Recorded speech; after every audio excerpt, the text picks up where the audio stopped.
Hi, everyone. Welcome back to the BNI Partners In Excellence show. I'm Andy, and I'm really, really excited to have Marc on the show today. Today, our guest is Marc Garza with GRI Investigations, and he was actually here hours before I got to the set. He was scoping out the place and basically casing it. I found him outside in the bush. I was like, hey, come on in. Let's do the show. Let's actually do this on camera.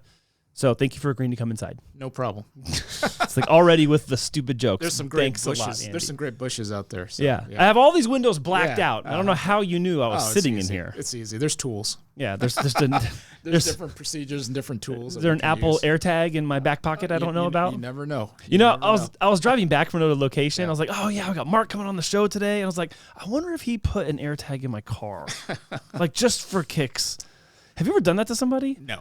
I'm not just like right away on the spot. Like, hey, so have you ever just like followed somebody for fun? No, no. It's only for professional purposes. Only for business and typically in litigation. So, okay, it's not to troll anybody. No, no, even your friends. That'd be fun. No. That's not. That's not a friendly thing to do. I think I did one for my son. One of my minor kids, because you're within right as a parent. They're minors, right? They're juveniles, so you're in charge of them. So you can. I think I did it, but I can't recall. Oh, wow. How convenient. So I'm sure there's going to be many more convenient moments on the show today, Marc. Sure. Well, thank you for coming onto the show. This you. has been so much fun having chapter members come to the show, talk a little bit more about their business and kind of what is working in the referral space for them. Sure. But then also get to know a little bit more than sometimes the context of our one-to-ones even contains, or even, seeing each other before the meeting or after, and even our presentations. We have dedicated time for all those things, but these kind of longer form conversations have been really interesting, and some fun stories have come up and some really good memories and some awesome nuggets of just wisdom, and it's been really fun. So I'm really glad to have you here today. So I want to first start with, GRI Investigations, what you do. Some people that watch the show are not in our chapter. They don't know. Mm-hmm. So let's talk to the audience a little bit about what is GRI Investigations? How did you start this? Go back to your career in law enforcement, kind of bring us up to speed on how do we land here today? Yeah. So I've been licensed since 2012 on a part-time basis. I didn't go full-time into the investigations business until 2019, until I retired. Before I retired, I was in law enforcement almost 25 years here in San Diego, and started off with Chula Vista PD and then lateral to a couple of other agencies. And I think we were talking off before that I told my wife that it would be very I would retire when I was ready, and because typically I used to wake up wanting to go to work. But then, it gets to a point in a career, and this is not just myself, but other law enforcement officers. You get to a point now where you're in your 50s and, you really start considering, it's time to slow down. So that's what I did at age 51. I went ahead and retired.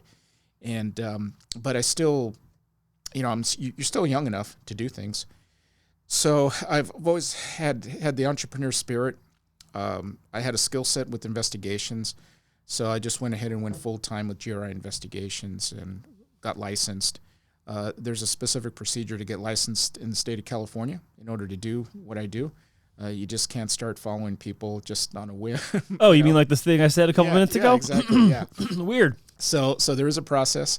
But yeah, so far I've been doing it now for about 6 years now with GRI Investigations, and I have a group of investigators that assist me conducting investigations throughout the state of California. So I'm having fun, actually, still doing what I'm doing. So you have like an investigation blanket covering the entire state? Pretty much, yeah. We cover all the state of California. If I have an investigation maybe in Arizona or something like that, I can contact connections that I have out in Arizona. So. Are there a lot of people that do investigations in BNI? I mean, I think you have been the first person in Partners in Excellence ever that was in doing private investigation. I mean, unless my memory's failing me, I think you're the only person that's ever done this. So when I became part of the BNI network back in 2019, I was the only one.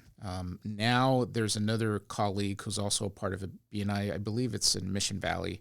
But in Orange County and LA County, there's a few scattered throughout Orange County and to the different chapters out there. So yeah, for a time there, I was the only one. Wow. Yeah. And is it a growing? I've kind of picked up along the way from things you've said and different asks you've made for types of business you've been looking for.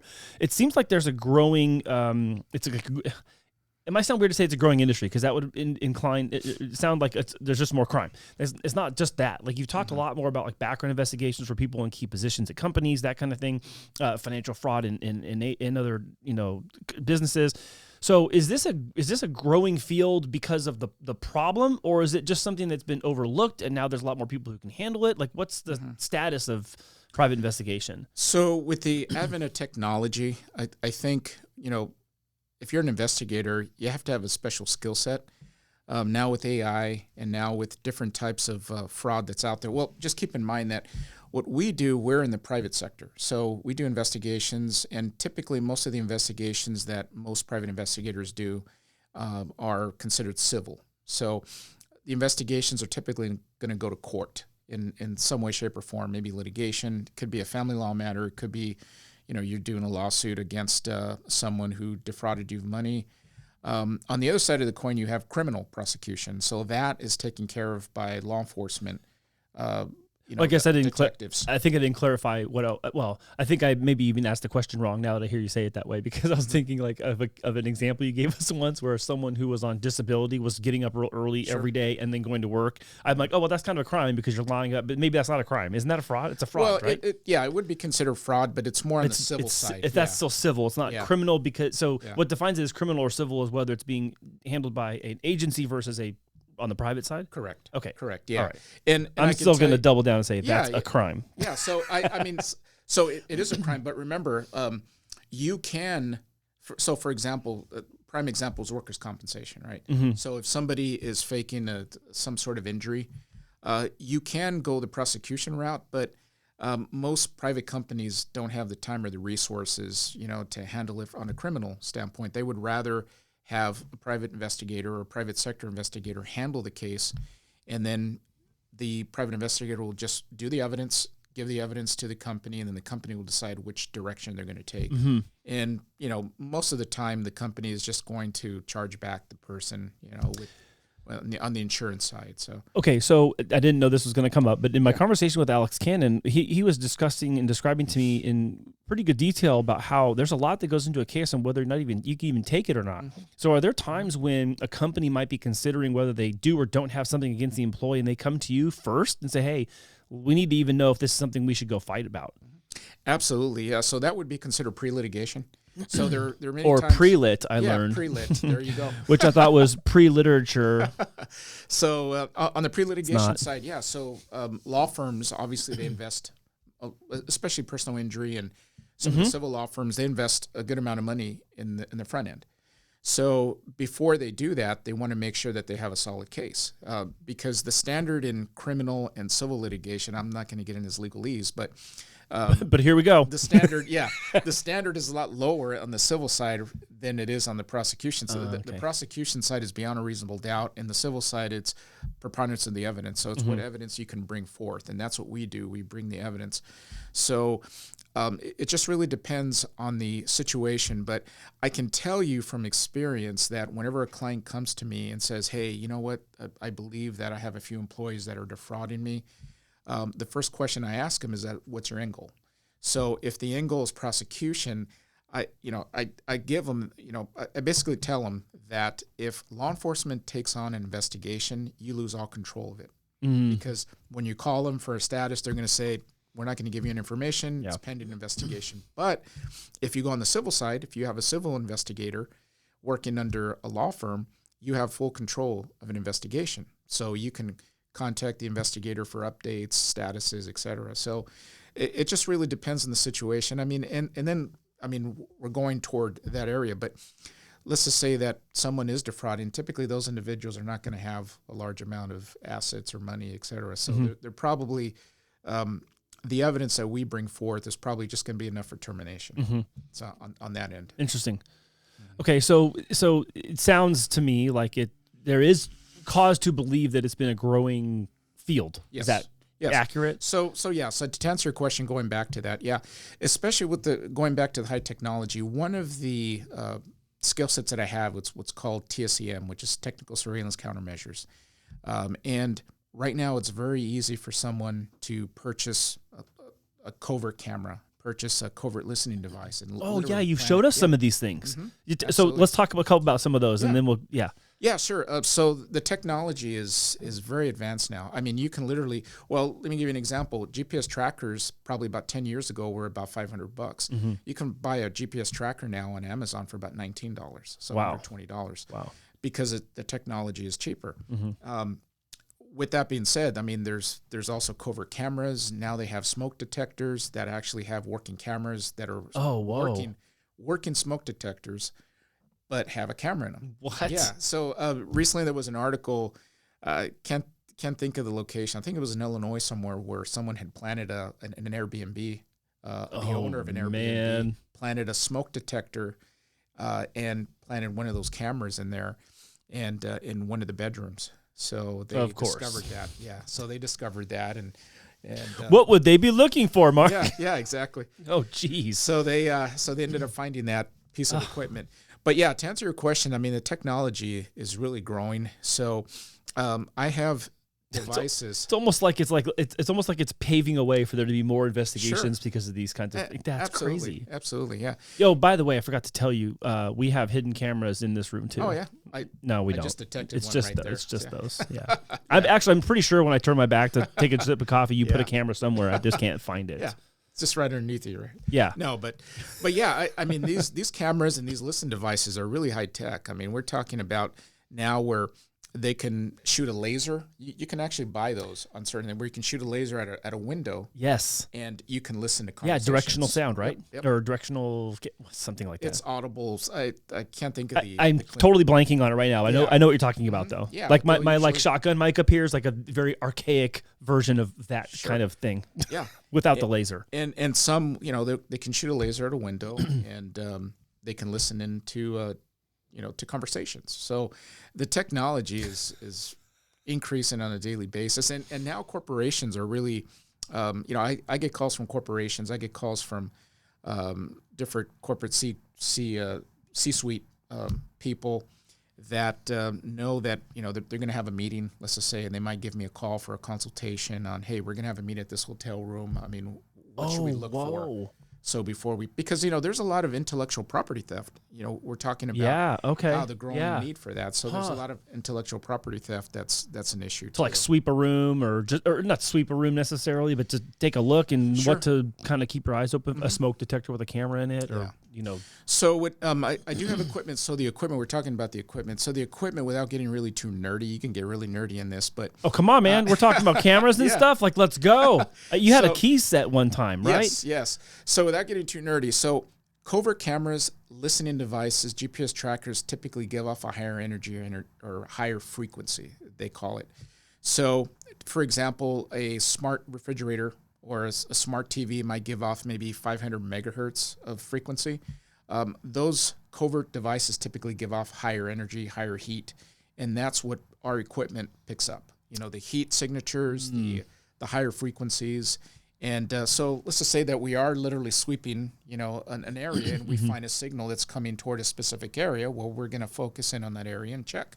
Okay, what kinds of things have you found? Tell me, like a lampshade, a fake clock. Like, what are some of the things that you've seen? I have detected some air tags on vehicles twice. One was behind a license plate that was taped on behind a license plate.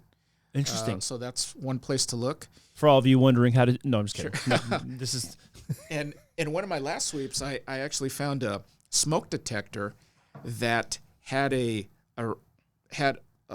box in there that had been taken out, but that box probably most likely was a camera that was in there at some point. Yeah. So wow. So because when I took it off, I took some pictures of it, and just the way the actual smoke detector was set up, and there was a pinhole and hole in there for cameras. Like a vacancy, and you're like, this is for something. Yeah. Oh, yeah. Yeah, because that's not the way smoke detectors look. So, wow. So I did find that recently.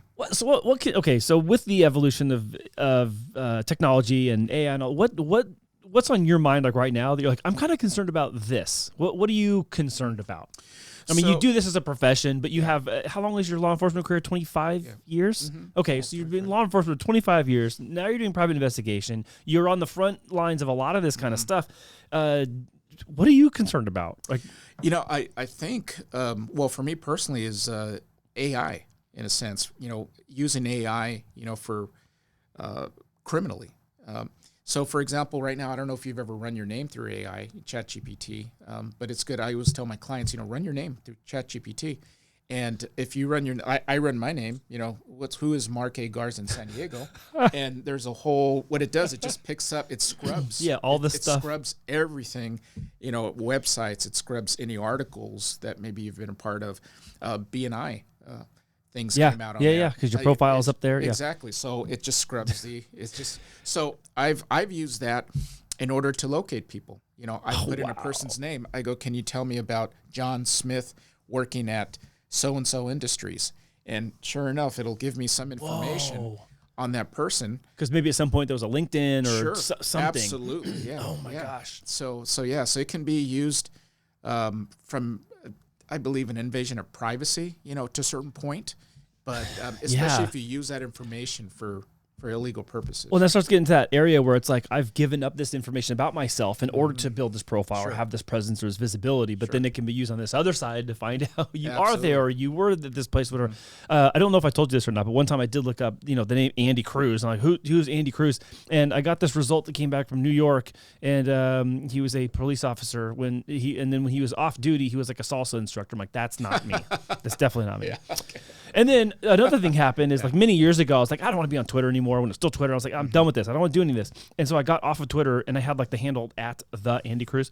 And then I went back preparing a BNI presentation one day and I was like, oh, my old Twitter handle's there. I'm like, let me see what that is now at the Andy Cruz. And the guy's like, effing this and this and these bees won't do it. I'm like, whoa, okay, I need to clean that. My BNI profile still said that. Yeah. And if anyone looked at it, it's going to some other guy mouthing off with a lot of words I don't use regularly. Sure. Allegedly.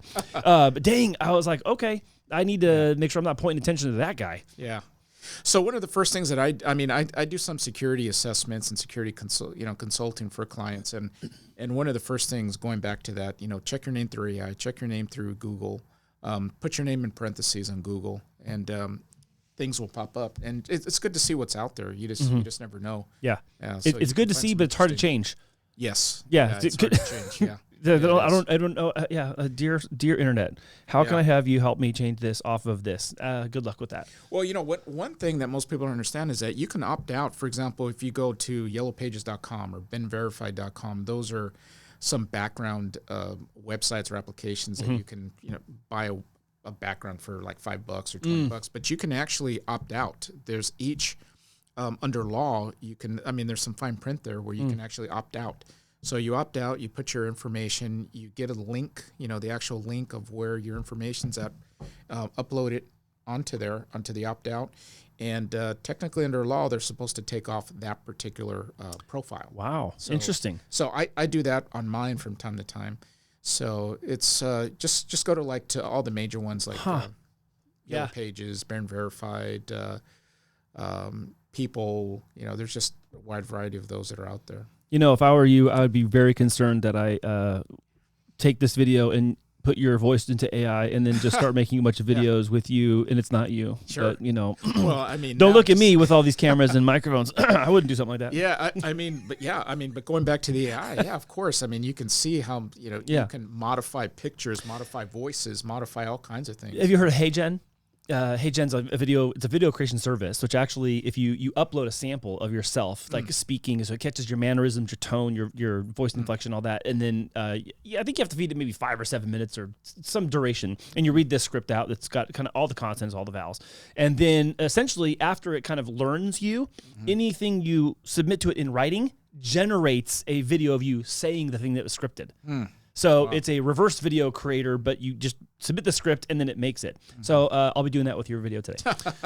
No, I'll put no worries. Anytime you're absent in the meeting, I'll just put a little hologram on the desk. Like, Marc is here. I wrote his little thing. He's about to say it right now. No worries. But I agree with you that it's a big problem.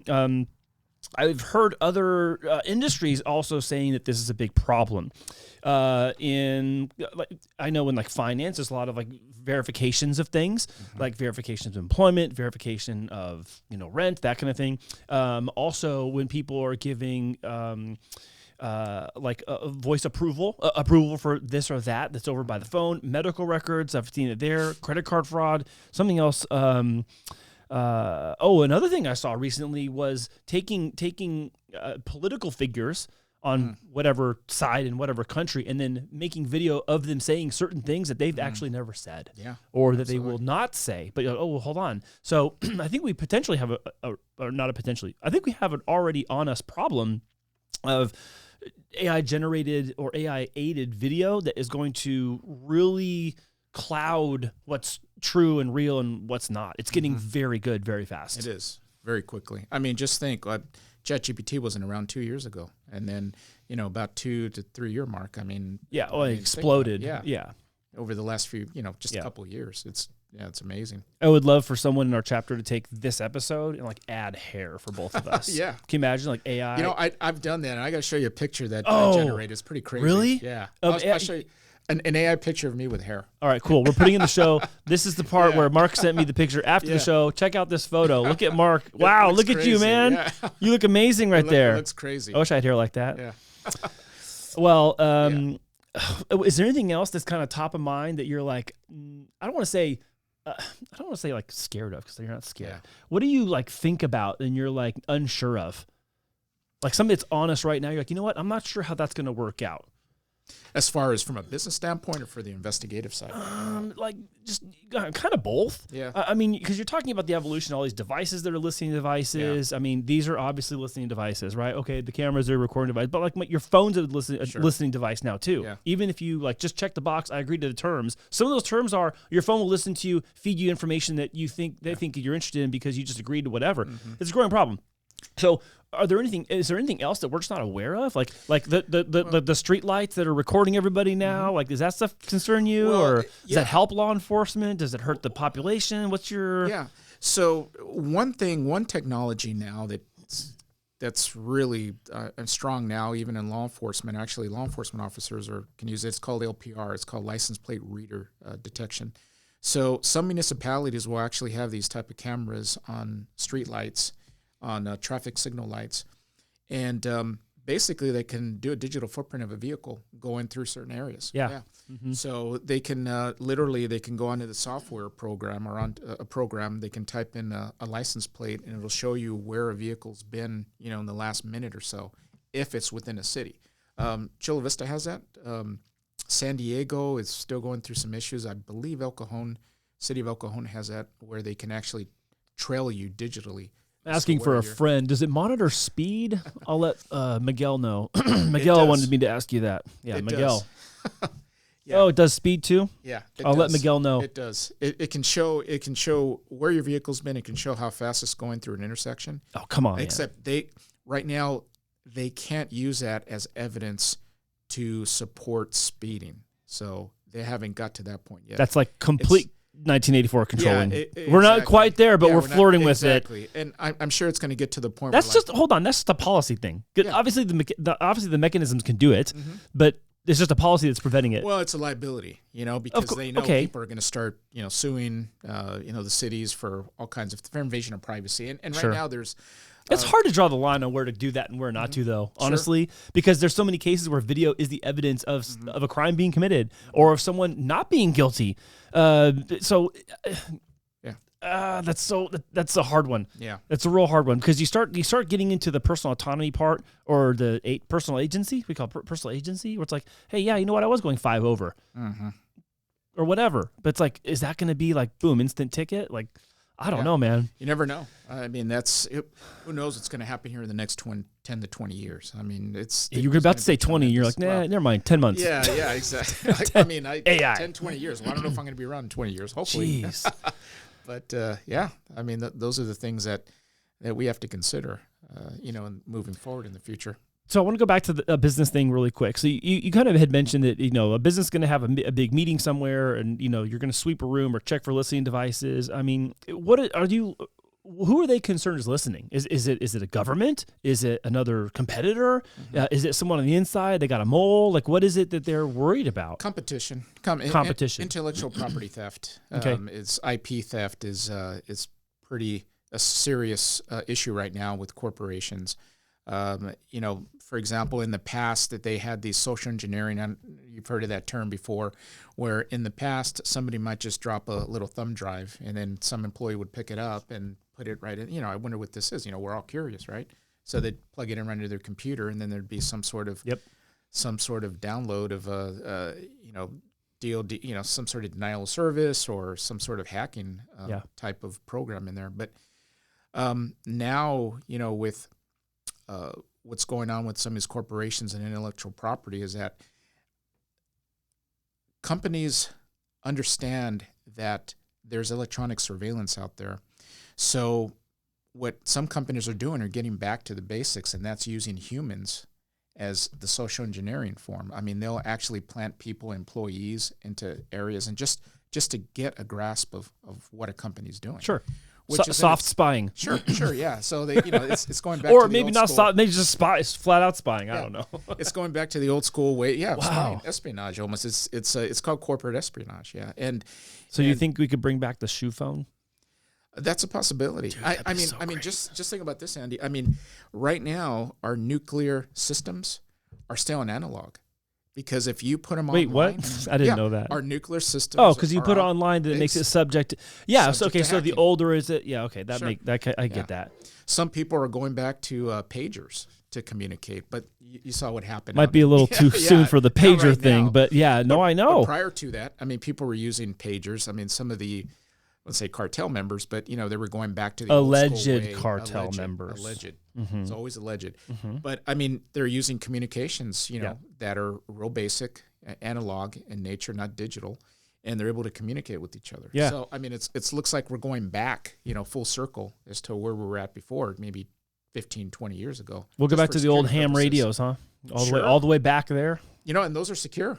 I ham know radios. that's why Yeah. that's the funny thing. It's the Yeah. crazy thing. It's Yeah. like we have all this advancement, and yet Yeah. somehow it's made us more vulnerable. Sure. I mean, I understand how it would, but I also understand the argument of some systems just remaining old for the sake of their protection. Mm-hmm. That's so crazy. It's almost like it's like iron. I don't say it's ironclad, but it's more ironclad than some of this open source stuff we got going on. Almost unhackable. Yeah, some of the God, that's so analog crazy. systems. Yeah, you have to sit at that one machine and use that one keyboard, and oh my gosh, Yeah. that's so crazy. Yeah, so those are things that we need to think about. But going back to the corporate level, I mean, that's still a danger as intellectual property theft. I mean, there's recently there was I read this other article of a CEO for a large company out in Europe where he was in his vehicle and they heard he was in his limousine or something like that, and then they heard some sort of sound coming from the car. It was kind of like a ringing sound. So what had happened is that somebody had planted a covert listening device with a battery, but the battery was dead, and it was signaling. Yeah, exactly. It was beeping. So they got off and they said, what's going on here? So then they inspected the vehicle and found a listening device, but the battery was going dead. So it was actually pinging a signal, and I mean. Okay, can we talk about how absurd that is? Yeah. That someone designed a listening device that beeps when the battery's low? Yeah. That's terrible. Yeah, on some of them. I feel On like some of someone them. should have thought of that part if you're going to design something so advanced. Sure, absolutely. Or maybe it's not that advanced. well, maybe that's the deal. Maybe that's the problem. To be honest with you, covert listening devices aren't that. They actually high-tech. can't be that. Yeah, that's they're not true. high-tech. They got to be It's just a small. couple It's got to be wires simple. soldered together with the battery source, and it has a motor of some kind, and it's pretty basic. Like your glasses you're wearing right now. Exactly. That you're pretending are not listening devices, but I know they are. Yeah, your watch, that's not even a real Inside. watch. Yeah, your Inside. ring, that's just another camera. Well, that's another thing. Rings and Aura rings, for. Well, yeah, those things now technology. too. Yep. I mean, they can connect to your phone, and now all of a sudden your sleep patterns in the cloud or Sure. whatever. Mm-hmm. I don't know. Yeah, there was is that how they work? There was a case that I worked where it was a stalking case. It was our client came to us and said, I think my husband's stalking me. They were going through a really ugly divorce, and so she felt that she was being stalked by her husband because wherever she was at, she had he had friends, or they had friends in common, but the friends were always in an area where she was at, especially when she had the kids. So to make a long story short, we did a sweep of the vehicle, and then I asked her, hey, by the way, do you have access to, she had a Tesla. I go, do you have access to the actual application for Tesla? She goes, no, I don't. Oh, I go, have you called Tesla to see if you have an account? So she called Tesla, and there was an account in her name. So as it turned out, it was her husband that actually got a Tesla account and was pretty much tracking everything that her vehicle was doing. Oh, where wow. it was going. So Oh, man. she ended up canceling, obviously, the application on that. But yeah, I mean, those are things that someone can hack into your application, and if they really want to follow you, they can. That's some weird stuff, man. Yeah. So you're around weird stuff a lot. What are some other weird things you can talk about? I mean, actually, here's the problem with this question in this format. Is the weirdest stuff you can probably say, you can't say here. Yeah. But what is something you can say in this? Well, I mean, probably the weirdest ones that I don't do much domestic type of investigations, but those are the ones that are the weirdest. I mean, in the beginning, years ago, I did do some what's called cheating spouse type investigations, and there are some investigators that specialize in that. I don't, but there's some very weird stories of things happening. Like I mean, clients will call for certain things. I mean, probably one of the weirdest ones that I've gotten. I mean, I could probably say it on here, but I got a call from You're all probably. Yeah. I allegedly got a call, maybe one time from someone. Well, this is I referred him out, but the thing is that the guy called me. He's a C-suite executive, so it's well known here in San Diego County, in LA County. Came to me and said, "Hey, I have an issue. Married, had 2 girlfriends, and wanted me to follow the 2 girlfriends because he felt that the 2 girlfriends were cheating on him because he paid, he was basically their sugar daddy." What? Yeah. Okay, so he's married. He's married. He's cheating and has 2 girlfriends, but he's worried that they're cheating on him. Yes. Okay, just want to make sure I understand the situation. Yeah. Okay. So I didn't take the case. I mean, I referred him out to another investigator that handles that. But those are the type of cases I get. And then sometimes I'll get. That kind of puts you in the middle of this weird situation, right? Because I got this client who's wanting me to go over here, but he's cheating over here. Yeah. Well, I mean, see, in this in this line of business, I don't judge. I don't judge as long as it's ethical. I'm not trying to apply a moral standard on you. I'm just saying that puts you in a dilemma. Yeah, My reference is it just immediately puts you into a dilemma. Sure, absolutely. Yeah, absolutely. Oh my gosh. And, yeah, I mean those are the type of calls. I mean, from time to time, I might get a call. I got a call a while back from a lady who felt that there were UFOs flying overhead. Were there? No. Oh, actually, I didn't check. But anyway, the allegation was that at night she was being followed by some sort of being of some kind over her home, and needed an investigator out there to conduct surveillance. Which there was some issues with the case, so I decided to not to take pass. It. Yeah, exactly. I decided not to take it. That's kind of a weird request. Mm-hmm. Yeah. So we'll, and that's one of the things about. What I do is I have to vet these clients, especially new clients. I have to really vet them and making sure that they're okay, making sure that it's a good case that I'm going to work. So so as I'm hearing you give these examples, I'm thinking, I'm sure there's a level of giving people the benefit of the doubt you have to kind of give them because maybe they don't know a lot about private investigation, how that works, in order to hear what they're asking. But there's also got to be things once they're into their story, you're like, wow, they really don't know what we're doing, or what would they think this is something and it's not. Sure. Does that happen? Yeah, that happens from time to time. I mean, you might get some weird requests, and you have to politely decline because it's almost on the verge of actually stalking, or on the verge of on the criminal side. But you're saying that maybe they don't know that that's what they're asking you to do? Yeah, exactly. Or they actually do, and they're trying to tiptoe their way into getting you to do it. Sure. I mean, for example, GPS trackers. Under California law, GPS trackers are pretty much limited as to you have to have consent or court order in order for you to use a GPS tracker. And the way some people get around that is that, for example, if husband and wife are going through a divorce, the husband, let's just say as an example. You can get both those things to AI now. Yeah, well, that's true. We'll just get an AI consent from the court and AI voice consent. Voice consent in a court order. Done. Cool. We're tracking everybody now. I didn't think about that. But the assumption is... Don't do it. Chris Vikowski's right now on the internet trying to do... Don't do it, Chris. But the assumption is that you can place a GPS tracker anywhere. But so, for example, in this particular case, I had again, going back to that, he was the registered owner of the vehicle. So that's within the state of California. So if you own the vehicle and the vehicle was only in his name, right. technically you can do whatever you want with that vehicle. It's your vehicle.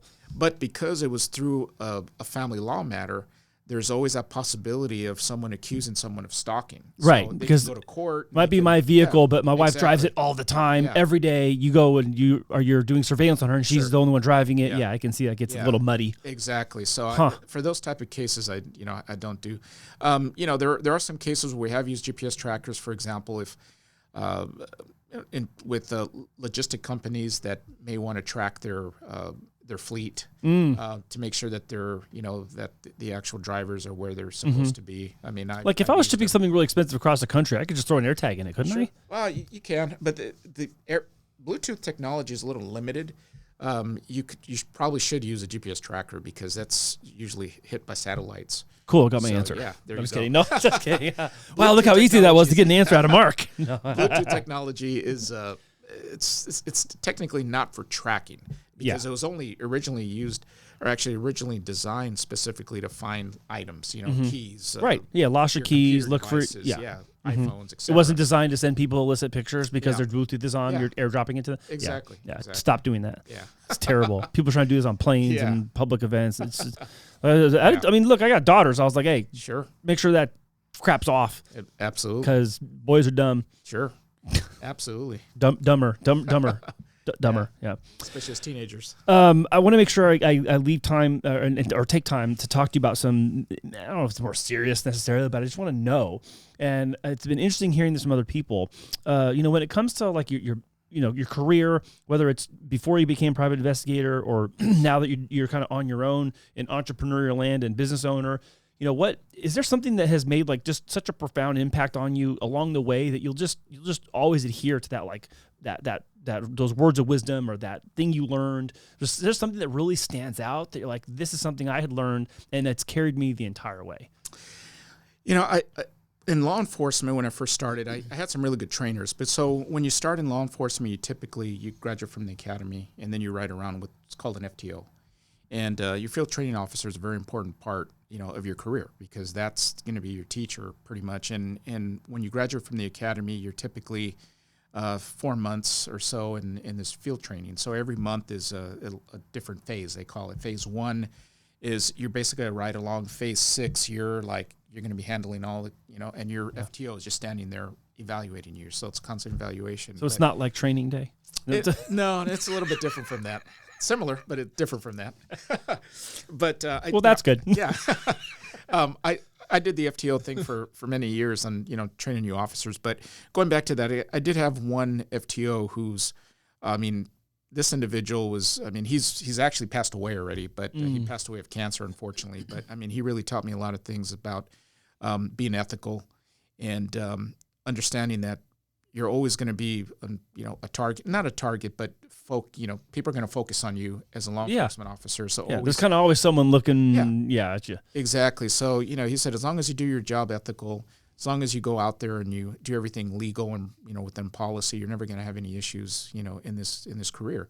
And that, when I retired, I started doing the same thing with private investigation. I do get some calls from people, that are on the gray area, so to speak. And I never go in the gray area. I'm always, it's either one just or the other. Keep it above board. Exactly. So I find that being ethical in business and being ethical as a police officer back then is very profound lessons, that were given to me as I move in the law enforcement career and into private investigation. Is it safe to say that FTO, was, a pretty critical part of your career? It sounds like it is. Yeah, the experience itself, but maybe that specific person too. Sure. Yeah. I had him for maybe a month or so as far as, learning, the actual law enforcement side. But yeah, we remained friends for quite many years until, he acquired cancer. We would get together from time to time and we would talk. But yeah, it's definitely, I used some of his lessons and, he was a real good law enforcement officer. When you were in law enforcement, did you have any I guess the way I'm trying to ask it, did you have any defining moments where you're like, it just like changed the way you looked at your career or your life or your purview on society? Was there something that really happened that you're like, you know what? Wow, I see it all. I see it now. Mm-hmm. Well, probably I think one call that I went to that was really an impact on how life is very fragile was in a gang shooting, where I showed up. And what had happened is that it was a drive-by shooting, and there was probably about 4 individuals that are on the ground that were shot. So I was the first unit there. So as you can imagine, when you get there, you're trying to clear, making sure, everyone's okay. You're trying to call in officers into the area to make sure that they come in a certain way, trying to block off things, and the chaos that's happening. You can smell things that most people are never going to see or smell or hear in their life. So I think that particular shooting, 2 people died on that particular evening. It was right before Christmas, and that had a profound impact on, as far as how fragile life is, especially when you see someone that's actually shot. So, that during my career, I always kind of had that in my mind, so that was, that particular situation was pretty profound. Pretty gnarly. Yeah. I'll say the word gnarly. That Yeah. sounds kind of gnarly. Getting called out to a gang shoot, a drive-by shooting. I mean, and typically in that situation, I shouldn't say typically. There's no typically, right? But in that situation, I think my mind is inclined to think that it's going to be there's a group and there's people, and sometimes innocent bystanders caught up in that too. Sure. And it's not the person you're looking for, or maybe the person you got the person you were going to go get, but also all these other people are casualties too. That's tragic. And it's just confusing because you have people yelling, screaming, pointing different places, and you don't know if the shooters are still around. I mean, you're just trying to kind of figure out what's going on, and so it can get pretty intense, pretty gnarly. Yes. That seems pretty intense. Very intense. That seems very intense. Yeah. Okay, where do we go from that? One time I found a dead body. You want to hear about that? Gosh, that was a scary night. But I can talk about my passion within investigations. Perfect. Okay, good. Okay, I had another question here. Okay, I was gonna say, like, what are you motivated by? Let's talk about that. Okay, hard pivot. There's no soft pivot. Hard pivot. Not in this area. What are you motivated by? So the thing is, over the last few years, I've been involved in the innocence movement. So, for example, individuals that have been wrongfully convicted of crimes. And there is a large percentage of individuals that are in prison right now, that maybe up to 2% of individuals that are incarcerated right now or have been wrongfully convicted for some reason or another. So I collaborate and I'm connected with the Innocence Center here in San Diego County. So I'm one of their staff investigators. So my passion is to really find evidence and information to support the staff attorneys there on certain post-conviction issues that come up. And, so far, this basically the Innocence Center is a law firm, a nonprofit law firm that helps people that have been wrongfully convicted when they feel that they're factually innocent of a crime.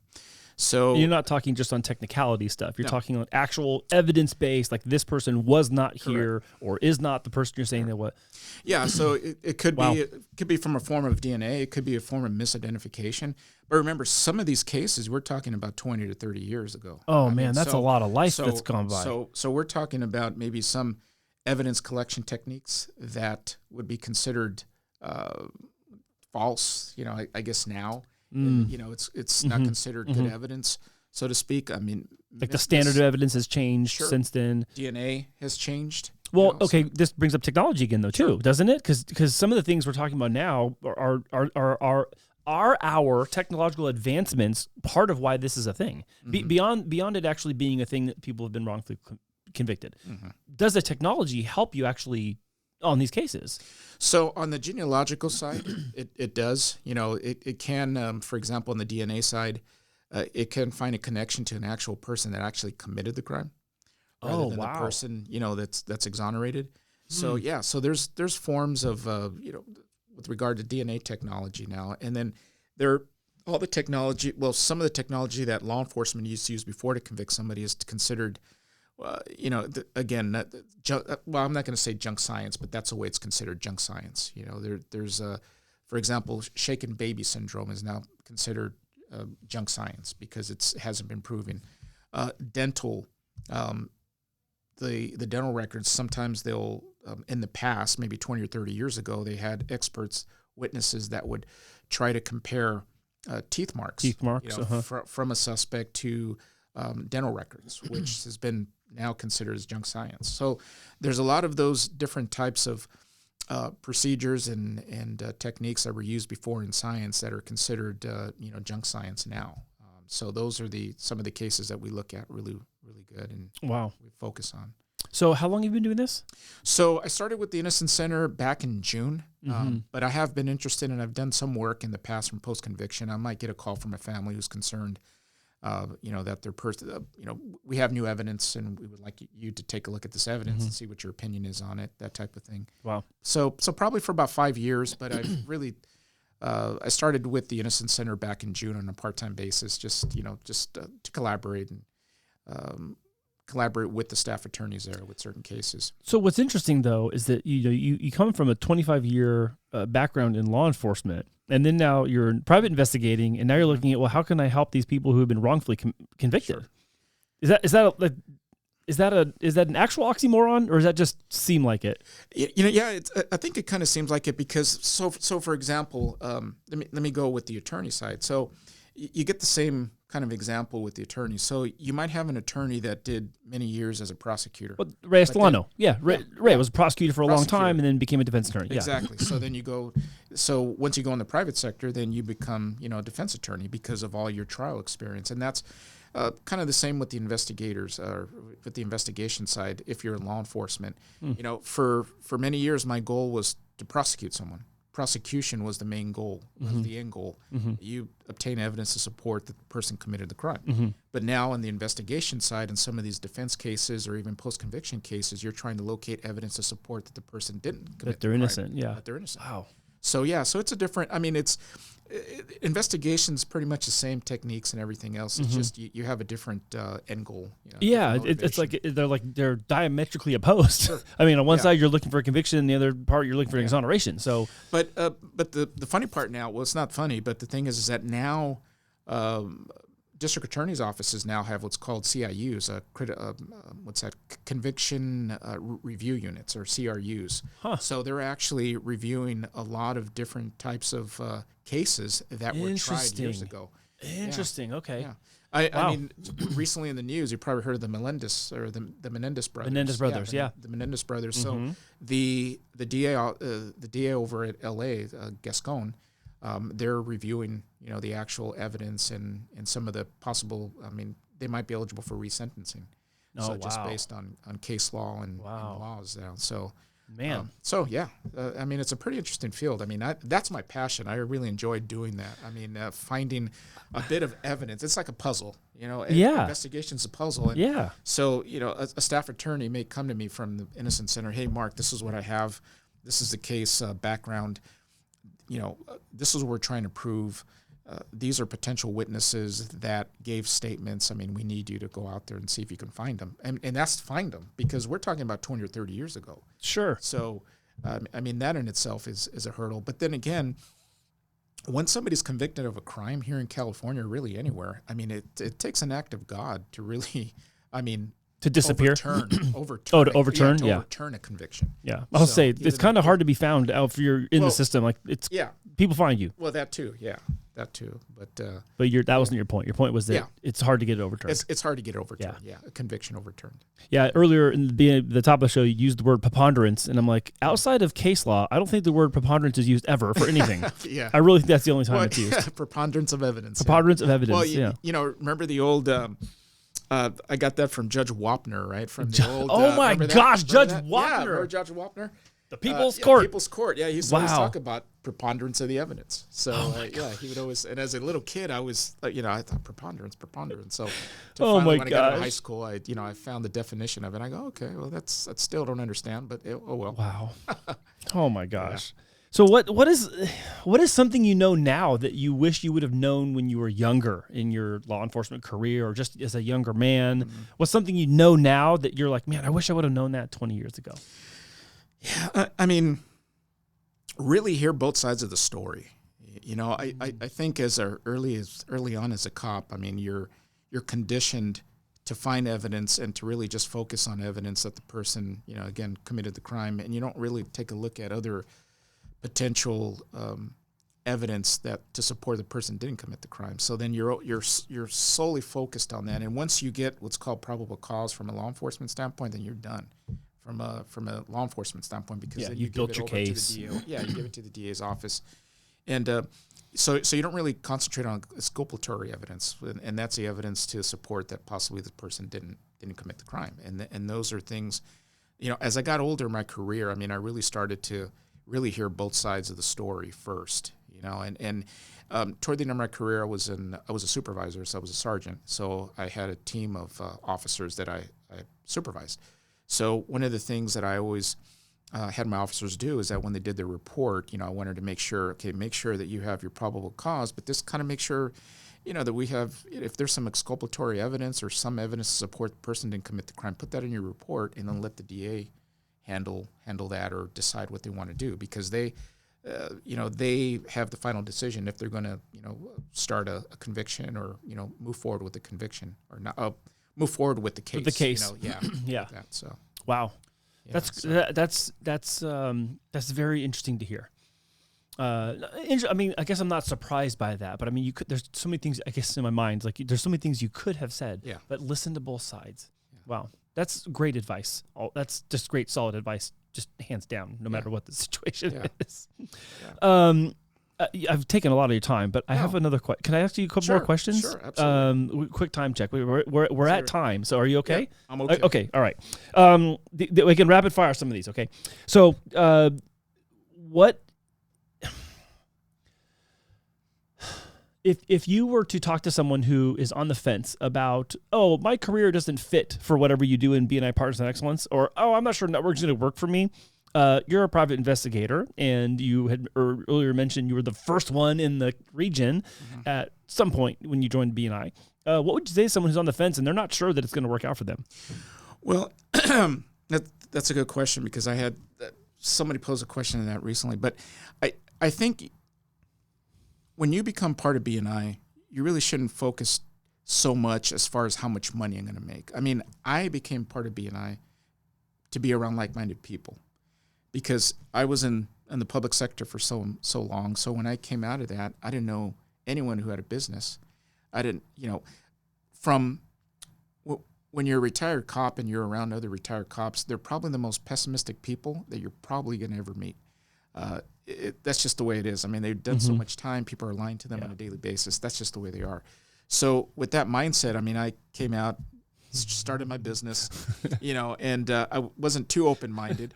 So when I was connected with the BNI experience, you know, I really felt around like-minded people. I mean, positive people that wanted everyone to succeed, and that's what really attracted me to BNI more than anything. Yeah. I mean, in that time, I've been blessed with getting business from members and everything else, and continue probably about 50 to 60% of my business now is through BNI. That's amazing. Wow, congratulations. That's a pretty steep number. Yeah. That's awesome, man. So I went back and really checked. That was in 2023. So I'm sure that this year is probably going to be more, because I'm getting referrals from different members, and not just in my chapter, but chapters throughout San Diego County. I trust you'll go investigate that. Yes. Next question. Next question. Yeah. So if this is my Larry King question, okay? Sure. I've been asking everyone this question. Sure. If you could have dinner with someone dead or alive, who would it be? Dead or alive? You know, I guess I have to go back to my dad. You know, so my dad passed away in 2016.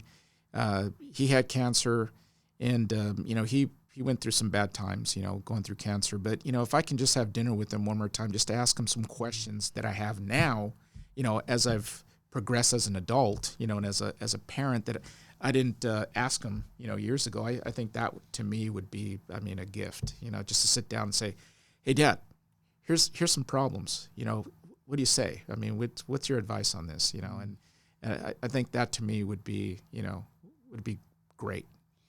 Yeah. I didn't know you were going to say that, but now I have another question. Yeah. That's a very special answer. Yeah. Thank you for sharing that. Sure. What's a really fond memory you have with your father? Fond memory. Man, there's so many. Well, that's cool. Yeah. That's really cool. Yeah.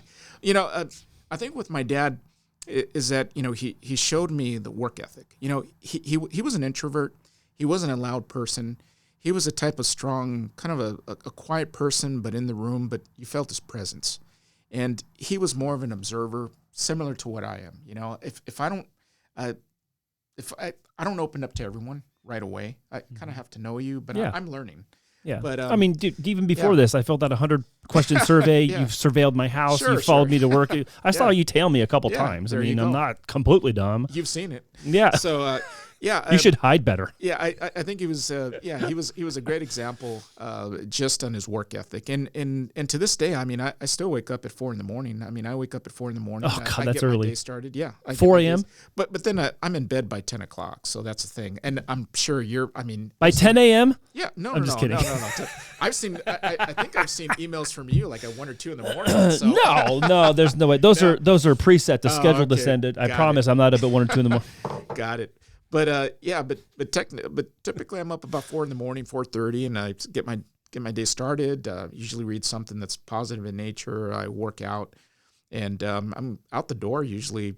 Here in my office about 6:30. That's early. Yeah.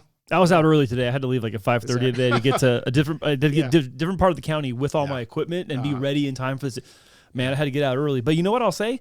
The roads were empty, and it was awesome. I got 30 miles north in 30 minutes, and that was fantastic. Exactly. So that was good. Yeah. So work ethic is work ethic. Really bestowed that upon you. Absolutely. And then I'm imagining that it's probably true for your sons too. You have 5 boys. 5 boys. And so you probably bestowed that same work ethic upon them too. Yes. Yeah. So that's we talk about it. Yeah, I mean, you want to live in this house, you're gonna have a good work ethic. You better work hard. They work. They have their projects. Right now is having a little bit of an issue with my 17-year-old as far as school and everything else, but we got to talking, and he understands. He's actually really focusing on the military.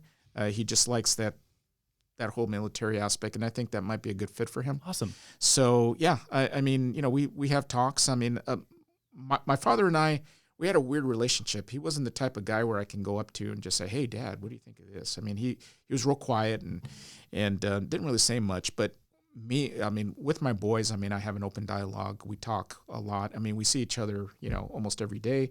And to me, that's very important. Yeah. To me, that's very important. Although, they have varying schedules from time to time. Well, sure. Because you have adult sons. Sure. Yeah. So they're doing their own thing. Because your youngest is 17, right? 17. Yeah. Yes. So everyone else is an adult. Yeah. Yeah.